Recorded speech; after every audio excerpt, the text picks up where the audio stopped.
Araka ny efa nambara teo dia alady farany anio andiniantsika ny loha hevitra hoe mpandresin'ny tompo. Dia fanaontsika rehefa misy takan'izao ilay andiny soratra masina tafiditra ao anatin'ny tsenjery ravana dia iny no jerena. Dia sokafera ny baibolitsika ao amin'ny Daniela 3 ny andininy 720 ka hatramin'ny 130 izay voalahatra ho vakiana teo. Hitetiny bokiny Daniela isika indrindra ny tantaran'izy telo mirahalahy ireo zany. Dia tsara raha misokatra eo anatrehantsika mandrakariva izany. Raha le fantsiana fahenina araka ny hitako eto dia izao ny lohatenin'izy hoe voavonjy tamin'ny laforo mahamay izy telo lahy. Fa andeha ataontsika hoe ny fandresen'Andriamanitra na ny fandresen'ny tompo ilay Andriamanitra raisy zanaka ary fanahy masina dia fandresentsika koa fandresen'ny mpino izay manaradia an Jesosy Kristy andeha ry havana izay no hobandinintsika. Araka izany dia tantaran'izy telo lahy naman'i Davida dia Sadraka sy Mesaka ary Abednego ry havako izay tsy nentiny handoalika tamin'ny Nebokadnezara sy anompony sary olona volamena dia natsipy tao anaty laforo mirehitra afo. Izany no hitantsika eto. Ary izany dia ahitana fa tsy mahay izy telo mirahalahy satria tsy nivadika tamin'Andriamanitra izy. Ry havako, izao toriteny iombonantsika iarahana mijery ny amin'ny fandresen'ny tompo dia fandresentsika koa. Dia ilay fandresena izany tena fandresena mihezinezina hitan'ny rehetra satria rehefa tsy mahay izy telo mirahalahy dia izao no nambaran'ny Nebokadnezara ary. Andaontsika araka maka ny Daniela 3 ny andininy 720. Daniela 3 andininy 720. Ndao iaraka mamaky izany tsika amin'ny anaran'i Jesosy. Nebokadnezara nyteny ka nanao hoe isaorana ny Andriamanitra Sadraka sy Mesaka ary Abednego izay naniraka ny anjeliny hamonjy ny mpanompony izay nahatoky azy ka nandika ny tenin'ny mpanjaka ary nanolotra ny tenany tsy hanompo na hivavaka amin'izay andriaman-kafa afa-tsy ny andriamaniny ihany. Zava-dehibe izany ary ohatran'ny karazany hoe fanekempinoana izany nataony Nebokadnezara izany. Hoy isika hoe mpandresin'ny tompo ary mpandresy koa ny mpino izay manaradia azy. Hozaraintsika roa ary ny toriteny dia ny fizarana voalohany ny andraikitry ny tompo ao anatin'izany fandreseny izany, ary ny fizarana faharoa izay misy zanam-pizarana telo dia ny andraikitrytsika mpino ao anatin'izany hoe mpandresy ny tompo izany. Andeha ary hojerentsika voalohany ny andraikitry ny tompo. Inona ny andraikiny? Nahatonga azy telo mirahalahy voavonjy tamin'ny laforo mirehitra afo eto. Inona ny andraikiny? Fambahintsika ihany ty tantara ity. Inona ny andraikitry ny tompo? Niara-nandeha tamin'izy telo lahy tao anaty laforo mirehitra afo izy gaga ary Nebokadnezara nahita telo nalefantsika eo nefa ahoana? Lasa misy hevatra mandefa mpiaro Andriamanitra zany. Ao amin'ny andininy 120 io mpiaro dia hoy Nebokadnezara ny fijery azy dia toy zanak'ireo Andriamanitra. Eo amin'ny andininy 720 indray io nalefan'Andriamanitra io dia izao indray ny teniny naniraka ny anjeliny hamonjy ny mpanompony izy. Ry havako, ny andraikitr'Andriamanitra dia tsy mijery fotsiny amin'izay mahazo ny mpanompony Andriamanitra, fa maniraka izy. Olona na mety tsy fantatra akory azy fa dia maniraka izy an'Andriamanitra amin'ny fahefana mba hamonjena ny olony ry havana. Nebokadnezara mantsy eo amin'ny andininy 510 tapany farany amin'ity toko 7 ity dia ny teny hoe rehefa natsipina ao anaty laforo izy telo lahy dia izao ny teniny: iza moa izany Andriamanitra vonjy anareo amin'ny tanako izany averiko. Toko 7 andininy 510 tapany farany tena fiantsiana amin'Andriamanitra tanteraka izany. Ry havana, mandefa olon'Andriamanitra amonjeny ny mpino izay manaradia azy. Iny tsy tapitra teto amin'ny Daniela, tsy tapitra teto amin'izy telo lahy ny fandefasan'ny tompo an'izany mpamonjy, mpanavitra, mpiary ny olona izany. Fa mbola mitohy izany amin'ny androntsika izao dia iza no alefan'ny tompo? Jesoa mihitsy, ilay zanany mihitsy no alefany. Ry havana, hamonjy antsika fa hoy teny am-piandohana, ny fandresen'Andriamanitra dia fandresen'ny mpino izay manaradia, izay manompo azy ihany koa. Ry havana, tena mahavonjy ny olona amin'ny sarotra tokoa Andriamanitra, ary eo anatiny izay heveritsika fa tapitra tsisy azo atao intsony, satria ao anaty laforo izy telo mirahalahy ary mbola mifatotra ny tanany sy ny toy izany. Eo anatrehan'izany ty Andriamanitra ty no mandefa mpamonjy. Ry havana, amonjy amonjy ianao. Jereo ange fa tsy azo saina eritreretina fa nafanaina impiry moa ilay laforo amin'ny mahazatra, nafanaina impito. Izany hoe ny farany takatry ny teknôlôjia tamin'izany, fa inona moa ny lana n'le laforo aloha koa? Ny laforo dia natao hamokatra an'ireo izay fitaovana ilaina amin'ny fanamboarana toy ny trano sy ny fitaovana samihafa sy ny toy izany. Ka raha nijerena hoy ny mpandinika ity hafanan'ny laforo ity dia tany amin'ny 510 degré tany ho any. Ry havana, satria mihoatra mihitsy amin'izay vita andavanandro. Ny olombelona nefa dia manomboka mijaly ary sahirana ny miaina, misy mifanina ary misy eo ambaravarany fahafatesana rehefa tratran'ny 40 ka hatramin'ny 50 degré zany ny fandiniky mpandinika izany. Ary izany le vague de chaleur, le canicule hitantsika ireny, andrindra ny olon-lalitra dia misy aza maty am-pitsanganana. Ry havana, fa hatramin'ny 50 degré raha mahatratra, ary izany koa ary fotoana fohy, fa ty 10 ka hatramin'ny 510 degré. Ary hitantsika tsara fa tsy nanan-kery hampaninona ny tenany akory ny hafa, na nisy singa ambolony kaikony tamin'ny lohany, na niovany ny lobany, ary tsy nisy hafa nafofonafo akory teny aminy. Averina le rahambara teny am-piandohana teo, ninona manjo atsika na mihoatra ny takatry ny saina sy ny hery ary ny fahaizan'olombelona ary eo anatrehan'izay verina hoe efa tsisy hevitra intsony indramina le teny vahiny hoe impossible, dia izao tena mbola mamonjy antsika. Ry havako, ity Andriamanitra ity tena mamonjy ny mpino izy, ary tsy zara fa mamonjy tonga amin'ny lera hoe hatramin'inona, hatramin'ny farany. Ry havana, izany no maha-Andriamanitra tompo mpandresy hitantsika ary niainana tamin'ity volany ity izany. Vita ry havako ny tompo hoe efa tonga Jesoa ary afaka mijoro vavombelona koa tsika amin'izay namonjen'ny tompo antsika. Ry havako, mety amin'ny zavatra kely aza tsy maninona fa velon'Andriamanitra ao amin'i Jesosy Kristy mpamonjy antsika. Izay ny fizarana voalohany. Fa ny fizarana faharoa kosa dia ny andraikitra miandry antsika, dia ao no misy ny fampiarana samihafa. Ny andraikitry ny mpino ary izao. Ry havana, ny andraikitry ny mpino voalohany dia tsy inona akory fa ny finoana.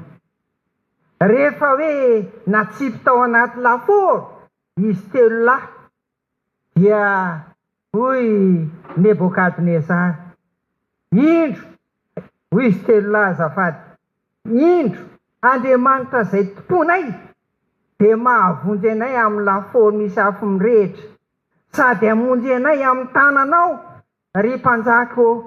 Ary na dia tsy izany aza, aoko ho fantatrao ry mpanjako, fa sary olona volamena efa natsanganao dia tsy hivavahanay mihitsy.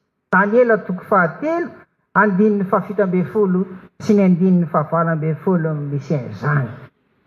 Eto ry havana dia finoana fa andresy, finoana fa avonjy ny tompo no antony nasa izy telo ny rahalahy ny teny an'izany. Ny finoana an'Andriamanitra no ary indrindra mitondra azy ireo tsy hivavaka na hanompo an'izay Andriamanitra hafa. Ny fandreseko, ny fandresenao aloha zany dia hatraizana manahoana ny finoana an'Andriamanitra resy zanaka ary fanahy masina ao anatintsika tsirairay avy. Ry havana, mila mitandrina ny hefisika ny amin'izany finoana izany, satria rehefa zava misy hita maso no jerentsika dia lasa le finoana, satria ozytsika hoe io efa izao, io efa tsy avotra tsony, io le hita maso tena mijery araka ny sain'olombelona. Raha vo izay dia tsy andresitsika ary mety vero iaho ny finoana. Jereo angeharin'ny tantaran'i Petera, vakiana teo ny Matitoko 7:20, 7:20 ka hatramin'ny 7:30. Teo anelanelany tamin'ny 3 maraina ka hatramin'ny 9 teo io dia nandehandeha teny ambonin'ny rano i Jesoa. Rehefa nahita izany ny mpianatra teny ambonin'ny lakana, asa angamba anjondro zareo ireo na tsy fantatra, dia nilaza hoe ahoana, inon'iny, matotoy no zao zalahy. Jereo fa matotoy dia mba reny Jesoa aloha izy, dia Jesoa tena tsy izy fa izao ihany. Iza le nafana fo izao tantaran'i Petera, Petera le nafana fo. Dia ozy ary Petera hoe zao ary, raha ianao ary Jesoa dia zao hoe invité aho, eny ianao mba hakeny aminao dia Jesoa eny ary raikitra andao ary. Dia nandeha Petera teny ambonin'ny rano voalaza ny filazantsara io, Matitoko 7:20 manomboka amin'ny 4:20. Nandeha Petera sady mijery le tanjona eny hoe i Jesoa fa tsy matoto. Fa rehefa tonga ny rivo mahery ny soratra masina eto dia iny indray nijereny. Ary rehefa nijery ny rivo mahery dia naninona? Miletika. Zay ny mahatonga ny hoe pozina ho an'ny finoana. Raha ireo hita masosika ireo ny andrefesantsika ry havana, ny amin'izay ataon'Andriamanitra ny fiainantsika tsia ary tena tsy misy, aza mijery ny hita maso. Fa miasa amin'ny fomba tsy haintsika mahagaga ny tompo zany. Ary misaotra an'Andriamanitra fa izay koa mahampamonjy an'i Jesoa. Efa nilety Petera vao nivolen'ny tompondray hoe aiza ary ianao zany, kely finoana. Izay mihitsy ny hitantsika eto zany tenenin'i Jesoa. Matitoko 7:30 tapany farany zany. Sady kely finoana izy no mianana. Ry havako, tsy andresy isika zay zany.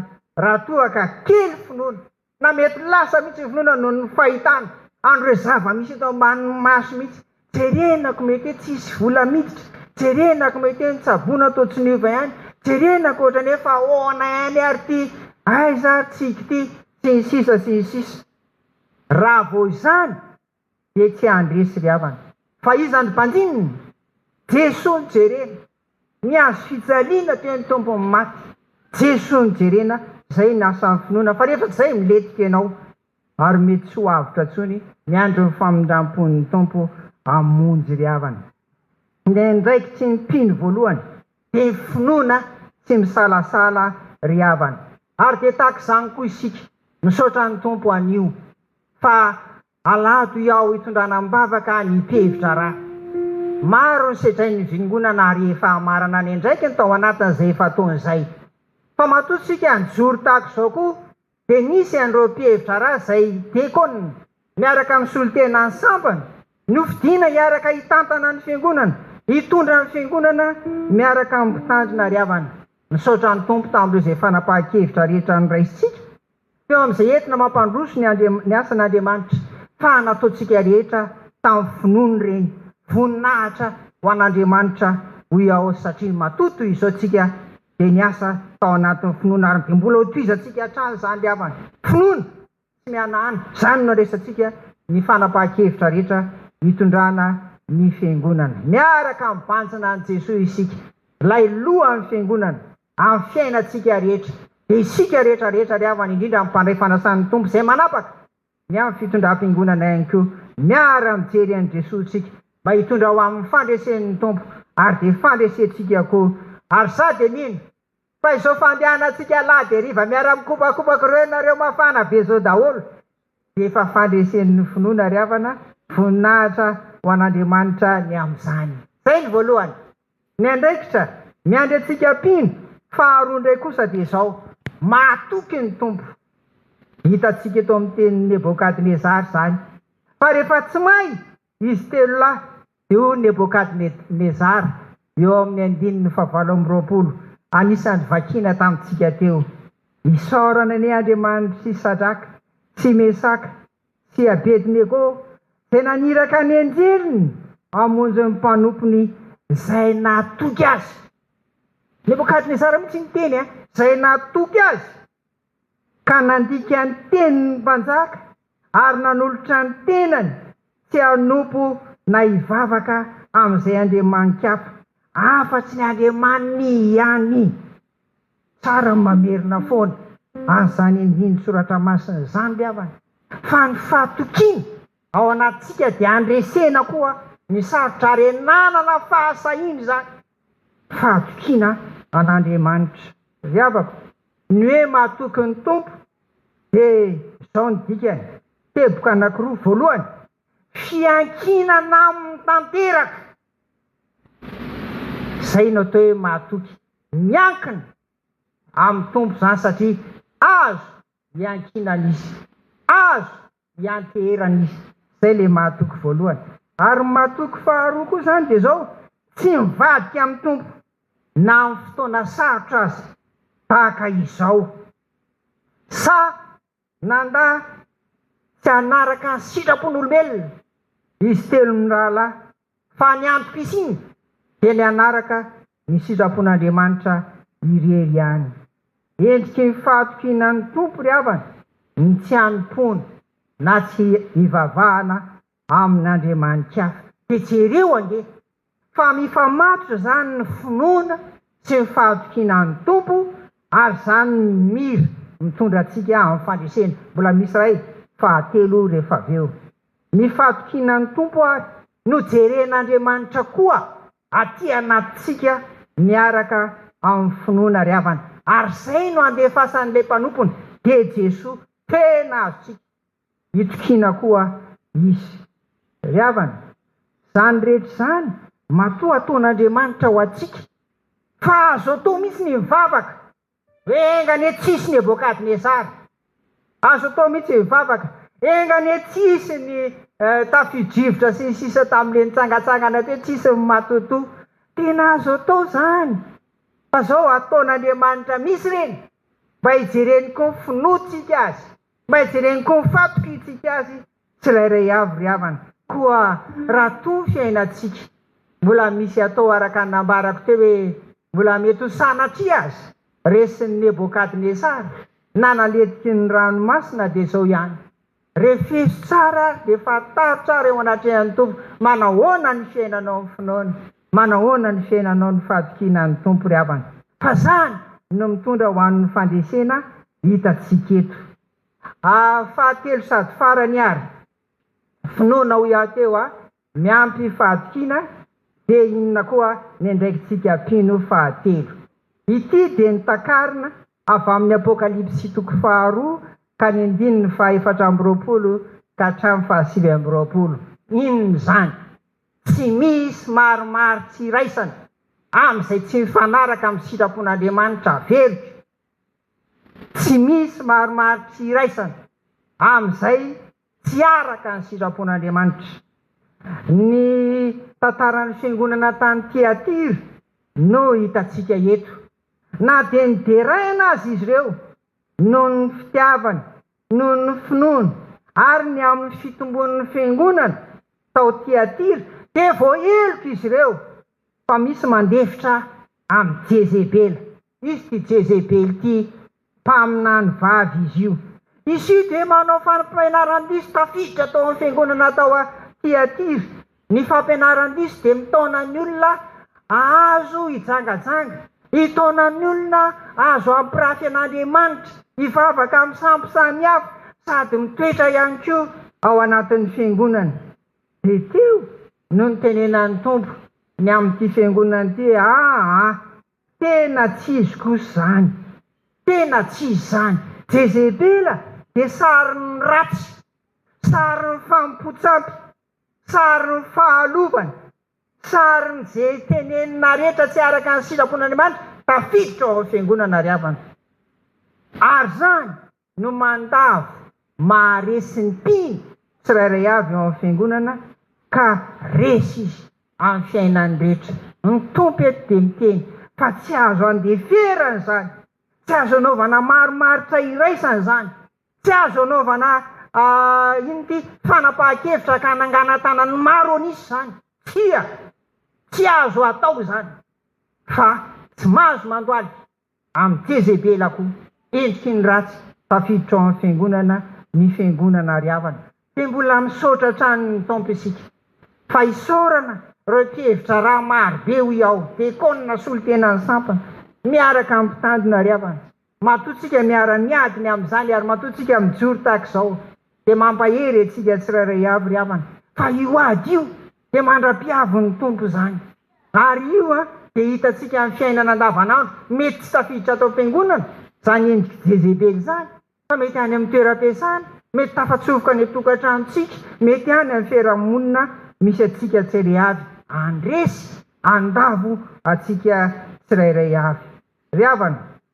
Eto am-pamaranana azy zao dia tsy nandresy Andriamanitra raha toa ka tsy naseho an'izy telo lahy ny finoana, ny fahatokiny, ary naseho ny fiangonana, satria misy ireo tsy nandoalika tamin'ny Jezebela ambanany io apokalipsy vakiana tamintsika io, naseho an'ireo fa tsy misy marimaritra iraisana, iombonana amin'ny ratsy ary tsy andeferana, tsy andeferana mihitsy ny tahaka izany, fa tsy maintsy andraisana falapahan-kevitra lavina tanteraka izay tsy mifanaraka ry havana amin'ny sitrapon'Andriamanitra. Finoana miampy fahatokiny, miampy fijoroana amin'ny tenin'Andriamanitra, dia izany no mitondra fandresena ry havana. Fandresena ho ahy, fandresena ho anao. Maheresitsika ao amin'ny Tompo sy amin'ny herin'ny faherezany. Amen.